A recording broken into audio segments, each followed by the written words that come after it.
बात शमशाद बेगम की। शमशाद बेगम को बचपन से ही गाने का शौक था और उन्होंने संगीत शादी ब्याह में होने वाले गाने बजाने को सुन सुनकर ही सीखा था। शमशाद बेगम के घर में गाने बजाने पर इस हद तक पाबंदी थी कि अगर कोई गुनगुनाते भी देख लेता था तो उनकी पिटाई कर दी जाती थी। सिर्फ नात या हम्द गाने की छूट हुआ करती थी। नातिया कलाम जो है वो हुजूर की शान में जो गाया जाता है, धार्मिक भजन जिसे आप कह सकते हैं। हम्द जो है वो एक प्रशंसा प्रशस्ति की कविता है। हमारे दर्शकों को बताना चाहूंगा कि जो नातिया कलाम है, भर्द जोली मेरी या मोहम्मद, लौट कर मैं न जाऊंगा खाली, कुछ नवासों का सदका अता हो, बन के आया हूं दर पे सवाली, इसको नातिया कलाम आप कह सकते हैं। या रुख पे रहमत का झूमर सजाए, कमली वाले की महफिल सजी है, या इस करम का करूं शुक्र कैसे अता, मुझको मेरे नबी का मुती कर दिया, मैं सजाता था सरकार की महफिलें, मुझको हर गम से अपने बरी कर दिया। शमशाद बेगम के पूरे घर में सिर्फ चचा जान ही एक थे जो हमेशा उन्हें हिम्मत बधाते थे, हौसला अफजाई किया करते थे, गाने की तारीफ किया करते थे। लेकिन चचा की भी हिम्मत नहीं थी कि वो बड़े भाई के सामने, यानी कि शमशाद बेगम के वालिद के सामने कुछ कह सकें, शमशाद की तारीफ कर सकें, गाना गाने की इजाजत दे सकें।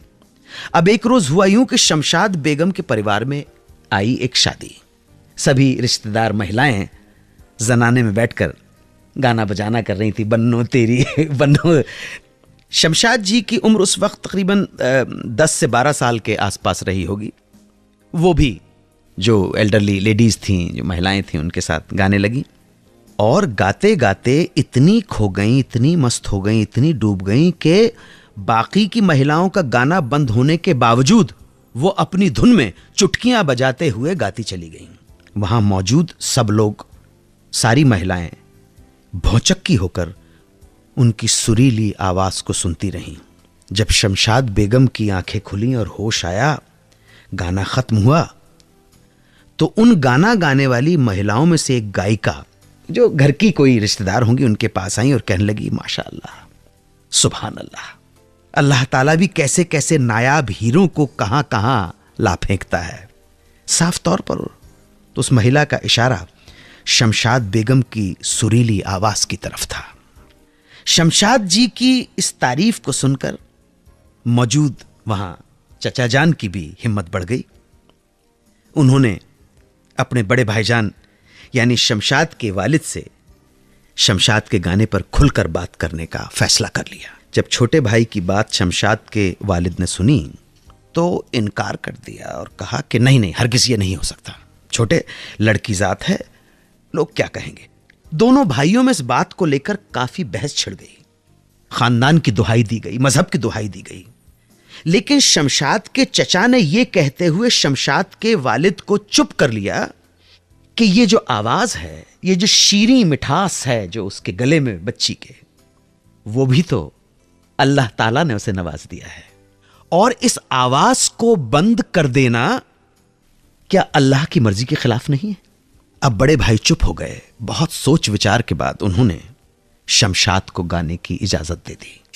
लेकिन आगे जाकर जब उनके प्रोफेशनल रूप में गाने की बात आई तो वालिद साहब ने एक शर्त रख दी थी कि शमशाद को वो प्रोफेशनल रूप से गाने की इजाजत तब देंगे कि जब वो वादा करे, कौल करे कि ना तो वो कोई तस्वीर खिंचवाएगी, ना इंटरव्यू देगी, सिर्फ गाना रिकॉर्ड कराएगी और घर वापस आ जाएगी।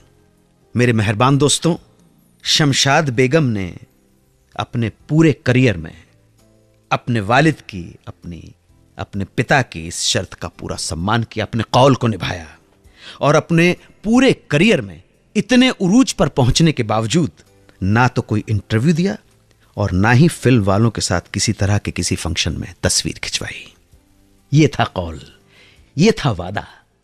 आफरीन, सलाम करता हूं शमशाद जी आपको। प्रोग्राम के शुरू में मैंने आपसे कहा था कि हमने गुजराती के वरिष्ठ लेखक रजनी कुमार पंड्या की एक किताब आपकी परछाइयां का एक किस्सा हमारे सामने गुजरा कि पारिवारिक रिश्ते से जवाहरलाल नेहरू अभिनेत्री नरगिस के क्या लगते थे। इस बारे में चर्चा होगी थोड़ी देर में। आप सुनते रहें सुहाना सफर विद अन्नू कपूर, सिर्फ 92.7 बिग एफएम पर। 92.7 बिग एफएम पर आप सुन रहे हैं रेडियो का number 1 show Suhana suffer with Anu Kapoor.